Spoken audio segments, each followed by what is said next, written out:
welcome to the Insomnia Project. This is a pre-season episode. I'm Marco Timpano. And I'm Nidhi Khanna. And as always, here on the Insomnia Project, we're trying to have a conversation that's a bit mundane so that you can just feel free to drift off and fall asleep. Marco, we're doing this little mini episode, pre-season episode to get everyone, because we've had quite a few people ask us sort of what's going on, when are you guys back, and we will be announcing at the end of this episode the date that we're going to be back on for season 3. So we're really excited as we're prepping for that. We've been working on it, so we're recording episodes. We have episodes. Don't think we're just kicking up our heels. We have a season 3 that's going to be great. I mean, there's a little bit of kicking up our heels, but... Well, yes. Of course.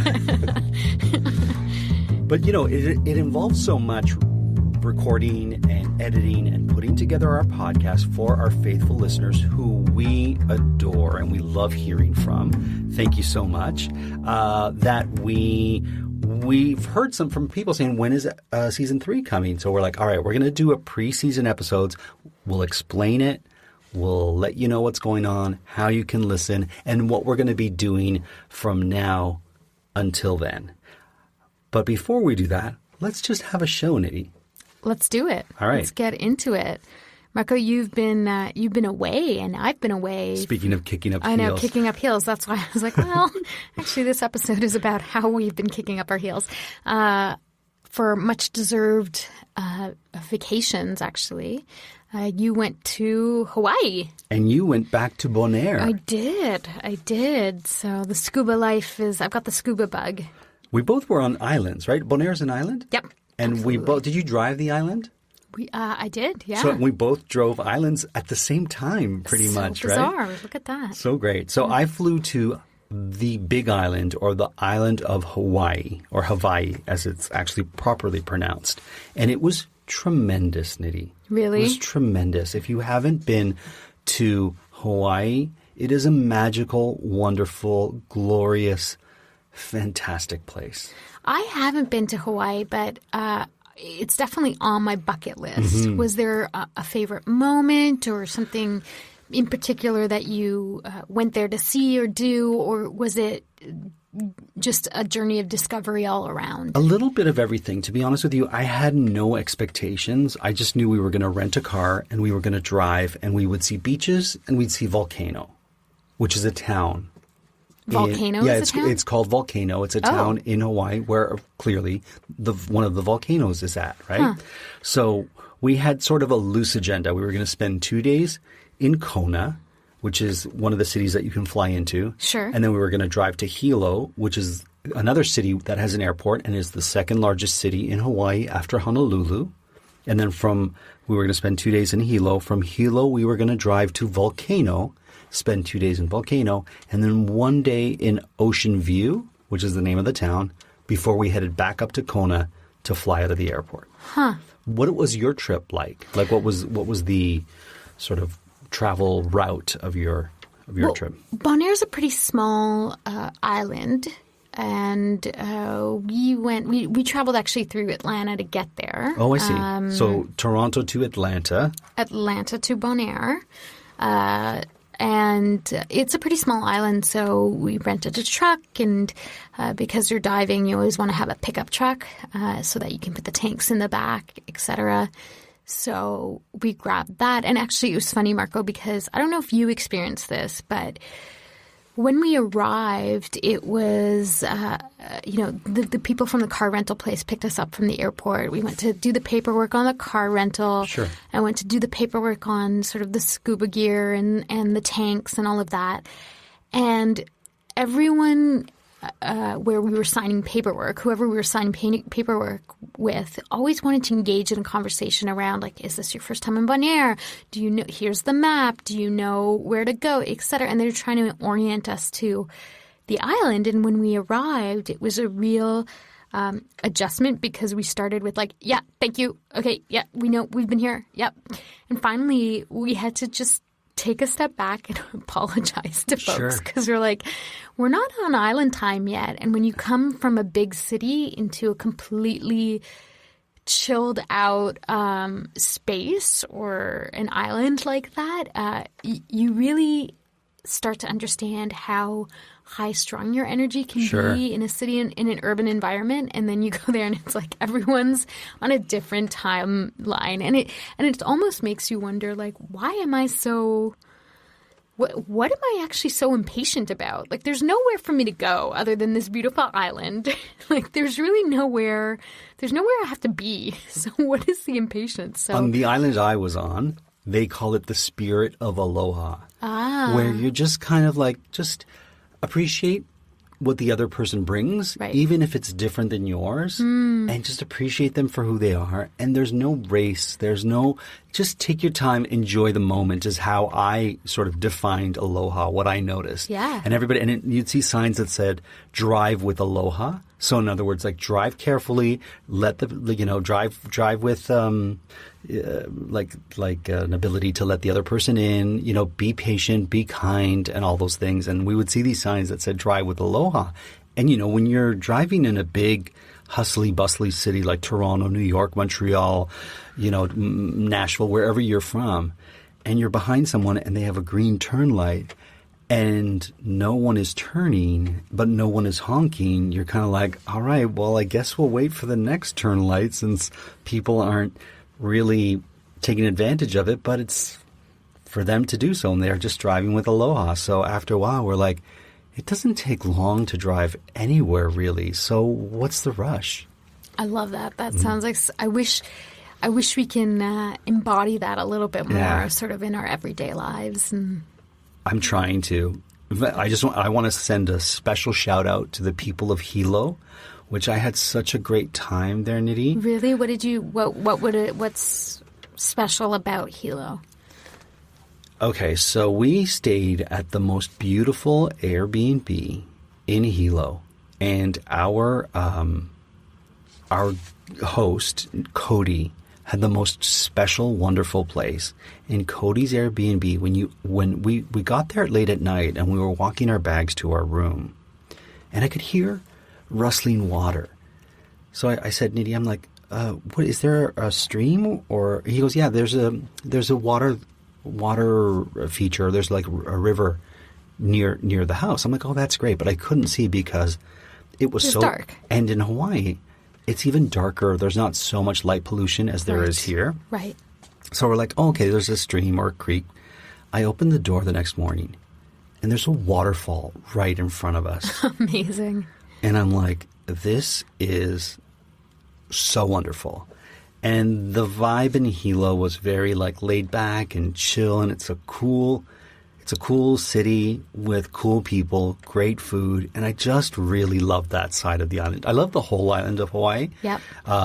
Mahalo to everyone there, but for me, Hilo was a really special spot. Amazing. Mm-hmm. Amazing. It's beautiful. How about you? What was your favorite part of Bonaire?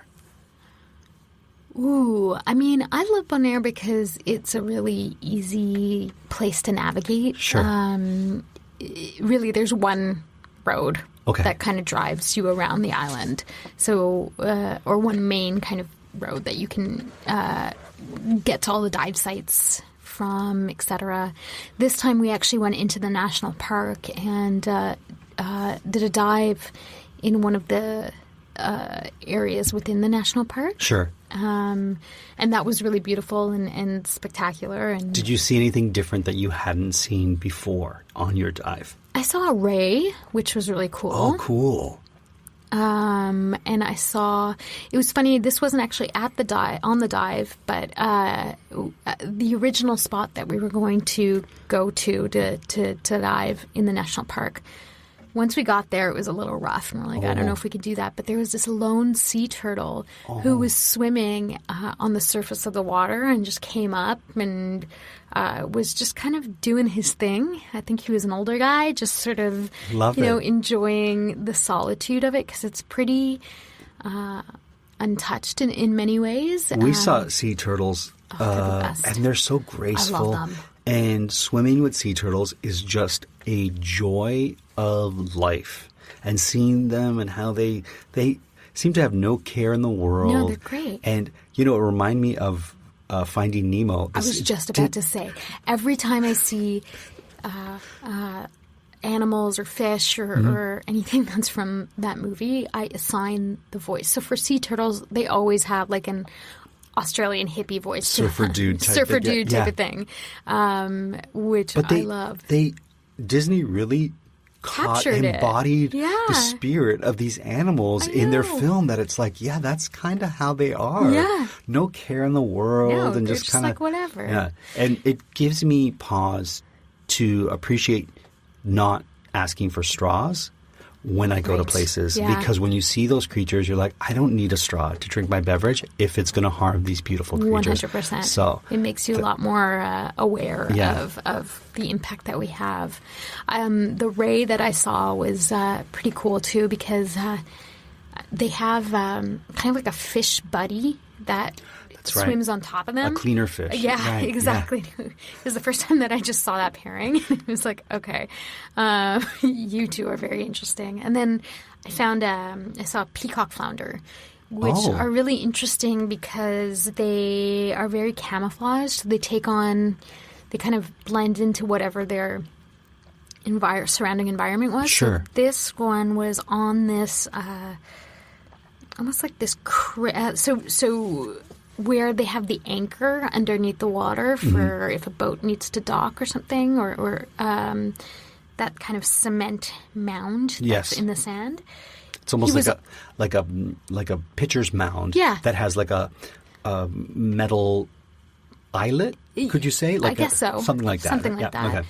Anyways, we're just great at describing. Yeah, I know. We're like, this thing that has a thing that boats anchor you and to. I, like, it's like we should have a show called Nidhi and Marco Describe Stuff. Describe stuff. But anyway, sorry. So, I was just going to say that the flounder actually had taken on this kind of the composition or the coloring of that mound. Wow. And so it was difficult. Like if you weren't looking for it, you would easily bypass that. But what was really remarkable to me this time, Marco, was that, spending time to actually look in a piece of coral and just wait. Sure. And I saw so many more eels and lionfish and... Got to be careful with lionfish. Lionfish, you have to be careful. But there's not as many as there were at one point. But, right. Just some really cool stuff just by watching the small things happen around you rather than waiting for like the big fish or mammals it was really cool. Yeah, because it's as interesting to see the sort of the tiny versus the big. Both are impressive in their own sort of ways. And same with us when I snorkeled, I didn't scuba in Hawaii. And some of the tangs we saw, or some of the, there was wolffish and things we saw, which were so great. And it's like, this is really so awesome. And they might not be the most colorful fish, some of the ones we saw, but they were so interesting to just watch. Yeah, you start to see little personalities in the fish come out, right? Like some are playful, some are shy, some are aggressive. bold. Yeah, it's pretty great. Now, I wanted to ask you, because you mentioned the car rental place where you went to off the top of the show. Mm-hmm. And we went to rent our car too. And, it's always so fascinating when you go to a place that you don't frequent often, but you do when you're in vacation mode or when you're I'm in another place kind of thought pattern. So we go there and we had sort of pre-booked our car, and we went for a compact, simple car. Sure. Easy to get around. Nothing extraordinary about it, I should say. Sure. We get there and the person who works there is like, you can upgrade for next to nothing to a Mustang if you'd like. Oh, beautiful. And we're like, well, no, we don't want a Mustang. And they're like, and they looked at us like we were crazy. And we're like, the last thing I want to be doing is driving a flashy car. Really? Yeah, I was like, that's not for me. And then she's like, how about a Jeep? And we're like, no, we just want the compact car. We want to blend in. We don't.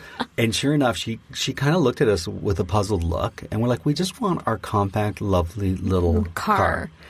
And then all we saw on the roads were Jeeps and Mustangs. And they were all the same colors that rental car company had. Sure. So it was like, oh, we would be like all these cars that we see, these gray Mustangs or these white Jeeps.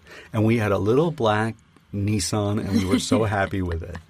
Well, as long as you were happy. Oh, we were right? very happy. And it was great on gas. Perfect. And we're like, you know what? If we would have got the Jeep, we probably would have done some off-roading Right. in areas where we don't know that could have been, like to get to the green sand beach, Nidhi. Yeah. It's treacherous, rocky, grassy, moor-type Right, you can't places, have it right? compact, yeah. You can't. And they have like beater trucks that will take you there for $20 a person. Oh, and we're wow. like, no, we're going to walk. Yeah. Then you walk it, and it's a beautiful, gorgeous, long walk to the Really? green How beach. long did it take you? Hour and a half. Wow. And we did it kind of silly. We did it at 4 p.m., which Oh, means we got there around no. 5, which means the sun is going to set. So then we walked back up the cliffs after we had some time on the green beach, and there was one of the trucks, and we're like, listen, we did half the walk. Can we do it for half the price? And the person, she was lovely, was like, yeah, $20 for both of you. And I'm like, this is so great. I kind of love the spirit that you have, that you're like, yeah, I'm not going to try to gouge Make a you. buck off You're you. going to only pay $20. And we took the truck ride home, and it was treacherous and exhilarating, and she had to stop twice to reattach her battery. No, her battery to start the car. So no. Amanda from the passenger side had to start the Start the car while car. she was jumping in. Oh, so, wow. So it was quite an adventure, but she did it slowly, and we really got such a great perspective on it. Amazing. That's to say, I'm glad we didn't have the Jeep, because I probably would have attempted it on the Jeep. Right, no. What do you think about, so I love going to islands like this, or just places near water that are warmer. I feel like the stars are so much closer. Yeah. I think obviously the light pollution component of it, but I just find it so wonderful to just look up in the night sky and just see the stars. Because you don't see the stars here. It's incredible. It's incredible. And, people who are listening who are like, well, we live in an area where there's not a lot of homes and light pollution, and we see those stars all the time. Lucky you. And I really appreciate that view, because for us who don't have that, when you see it, you're like, oh, how beautiful is the sky and the stars at night. Yeah. Do you know any of the constellations or any of the... I know the Big Dipper. Okay. And the Little Dipper. And I find it interesting, and I may be wrong on this, so don't quote me I'm on totally any sort of astronomy. But I have a feeling it's like where it is in the sky is different where we are here in Toronto For versus so it's not as easy for me to find it Yep. when I'm down in the Caribbean. And then I think Orion's Belt? Yeah. Yes, I can spot that one. I can spot that That's one. all I can spot. Really? That and the Big Dipper. And Amanda can spot A million.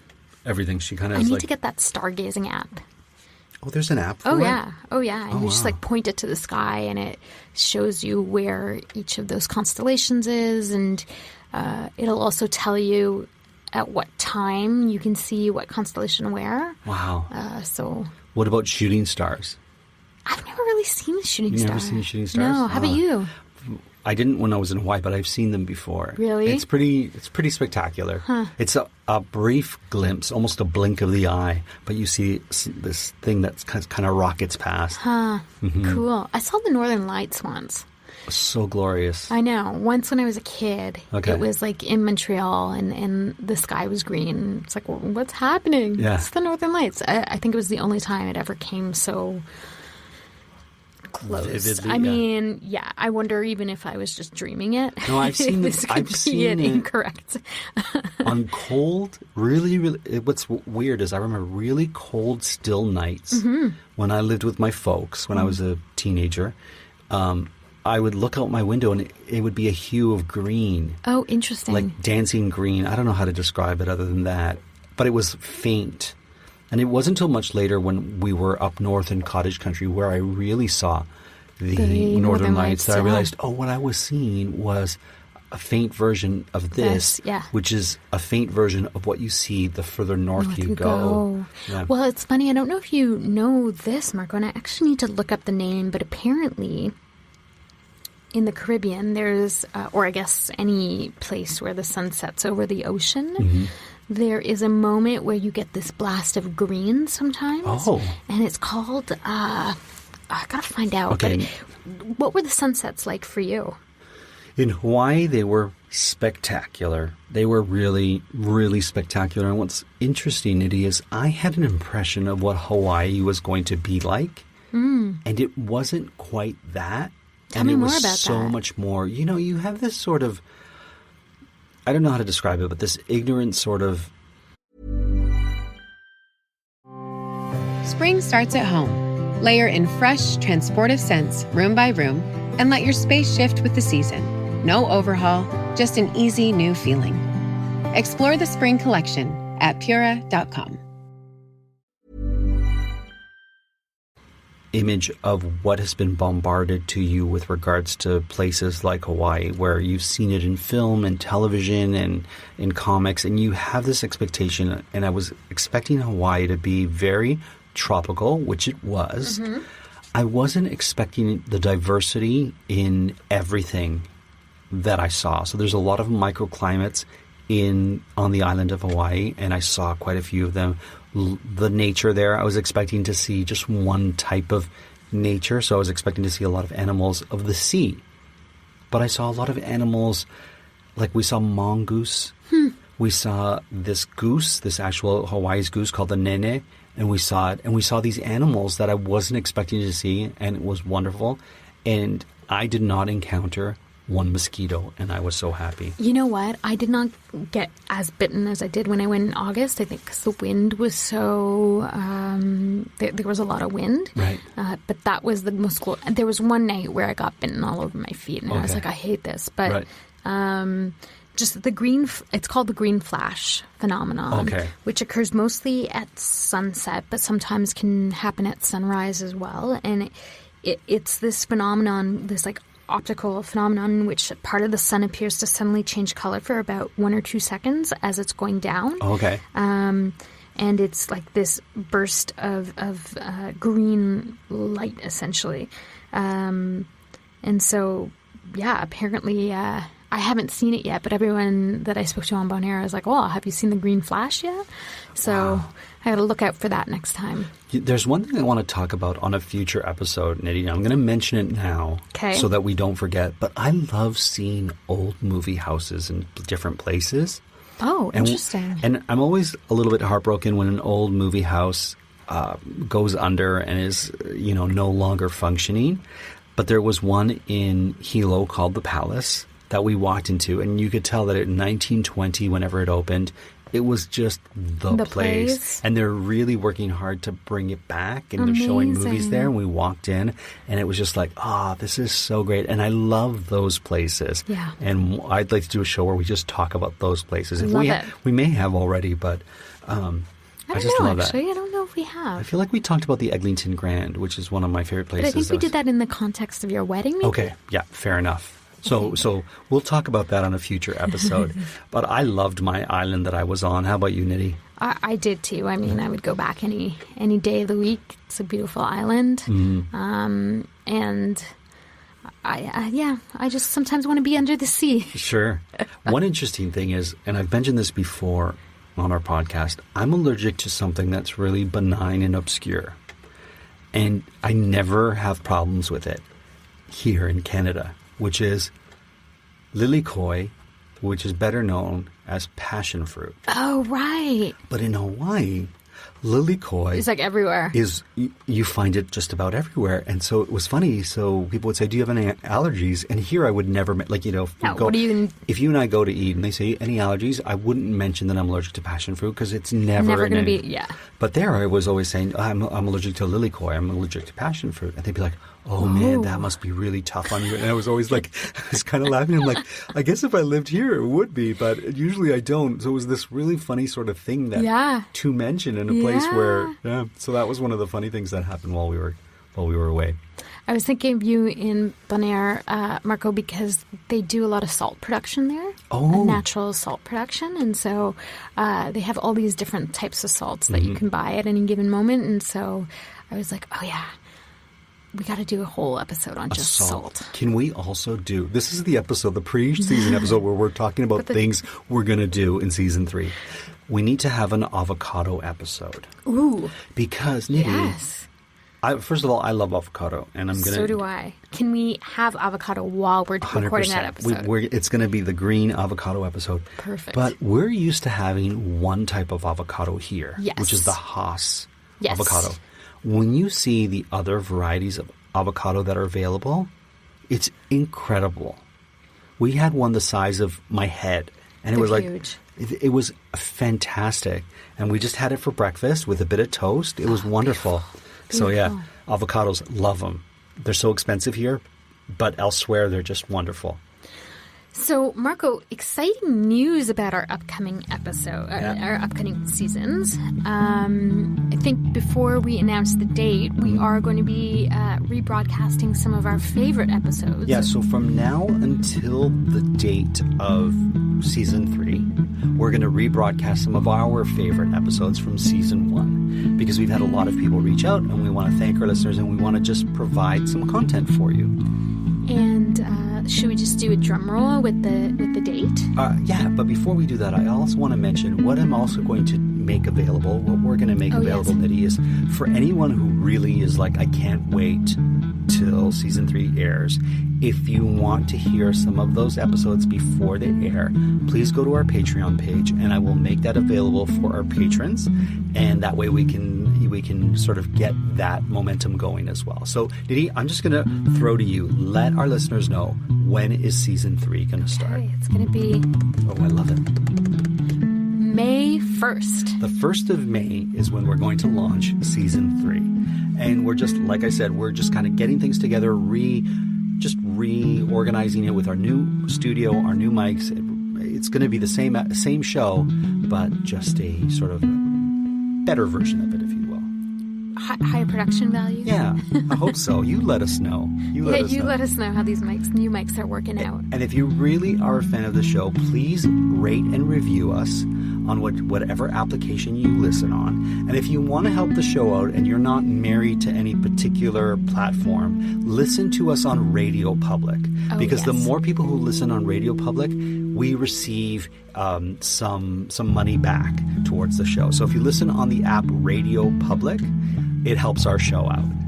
And what's our Patreon page again? Patreon? It's the Insomnia Project. That's right. Patreon.com, the Insomnia Project.